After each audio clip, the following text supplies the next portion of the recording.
Hi friends, இன்றைக்கி என்னோடய evening study vlog பற்றி தான் பார்க்க போகிறோம்.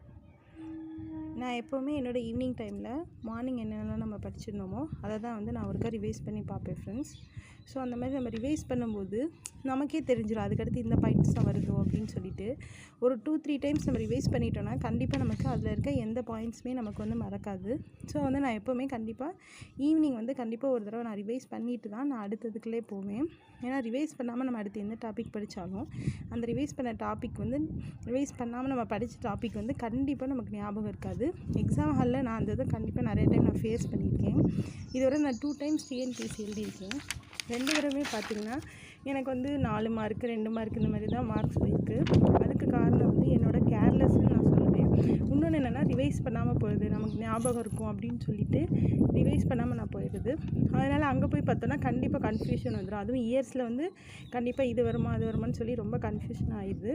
ஸோ அதனால் வந்து நான் இப்போ இந்த டைமில் நான் என்ன சேஞ்ச் பண்ணிக்கணும்னு நினைக்கிறேன்னா கண்டிப்பாக ரிவைஸ் பண்ணணும். ஒரு நாளைக்கு ஒரு 2 டாபிக் ஜிகேயில் படித்தாலும் அந்த 2 டாப்பிக்கையும் ரிவைஸ் பண்ணாமல் வேறு எந்த டாபிக்ஸுமே படிக்கக்கூடாதுன்னு சொல்லிட்டு தான் நான் இப்போ இது பண்ணியிருக்கேன். ஸோ மார்னிங் படித்ததை ஈவினிங்கே ஒரு தடவை எனக்கு ரொம்ப ஒரு மாதிரி இருந்துச்சுன்னா ஈவினிங் டைம் எடுத்து ரிவைஸ் பண்ணிடுவேன். ஸோ அப்புறம் நமக்கு ஓகே ஒரு டாபிக் நல்லா நம்ம தரவாக படித்தோம் அப்படிங்கிற மாதிரி ஒரு கான்ஃபிடென்ஸ் வந்துடும். அதுக்கப்புறம் நான் படித்ததுமே வந்து உடனே வந்து இப்போ தகவல் அறிவு உரிமை சட்டம் இன்றைக்கி படிக்கிறேன் அப்படின்னு சொன்னேன்னா இது படித்து முடித்தோடனே அடுத்து உடனே அதோட ப்ரீவியஸ் இயர் கொஸ்டின்ஸ் இருக்கிறதெல்லாம் நான் பார்த்துருவேன். ஏன்னா ப்ரீவியஸ் இயர் கொஸ்டின் பார்த்தோன்னா நம்ம படித்த கண்டென்ட்டை விடவே இன்னும் எக்ஸ்ட்ரா வேறு இது இருக்கும். ஸோ அதனால் வந்து ப்ரீவியஸ் இயர் கொஸ்டின் பார்த்தா தான் நமக்கு வந்து எதுவுமே இன்னும் தெரியாத விஷயங்களை சில இது தெரிஞ்சுக்கலாம். அப்புறம் வந்து படிக்கிறோங்கிறப்ப வந்து நான் வந்து பாலிட்டிக்கு வந்து நம்ம ஸ்கூல் புக்ஸை ஃபஸ்ட்டு படிச்சிடுவேன். படித்ததுக்கப்புறம் பிரகதீஸ் பப்ளிகேஷன் புக் அதை எடுத்து நான் அவருக்கு பார்ப்பேன். அது பார்த்ததுக்கப்புறம் நான் ஆல்ரெடி வீடியோ போட்டிருந்தேன். சந்தோஷ் மணி அகாடமி சார்கிட்ட வந்து நான் வந்து இந்த book previous year question book வாங்கியிருந்தேன்.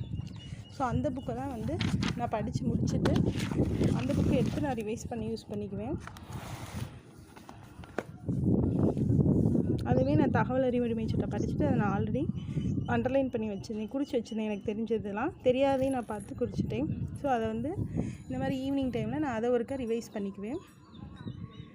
ஸோ ரிவைஸ் பண்ணுறப்ப நமக்கு இப்போ இந்த இந்தியாவின் தகவல் அறிவு உரிமை பிரச்சார துவக்கத்துக்கு பொறுப்புடையது யாருன்னு கேட்பாங்க. இதெல்லாம் நமக்கு தெரியாது. இது வந்து மஸ்தூர் கிஷான் சக்தி சங்கதான் இந்த மாதிரி இம்பார்ட்டன்ட் பாயிண்ட்ஸில் வந்து பக்கத்தில் இம்பார்ட்டன்ட் எனக்கு இதாகிற மாதிரி நான் போட்டு வச்சுக்குவேன். ஸோ போட்டு வச்சுட்டு நம்ம படிக்கிறப்ப கண்டிப்பாக எதுவுமே மறக்காது. எக்ஸ்ட்ரா நிறையா பாயிண்ட்ஸும் தெரிஞ்சிட்ட மாதிரி இருக்கும்.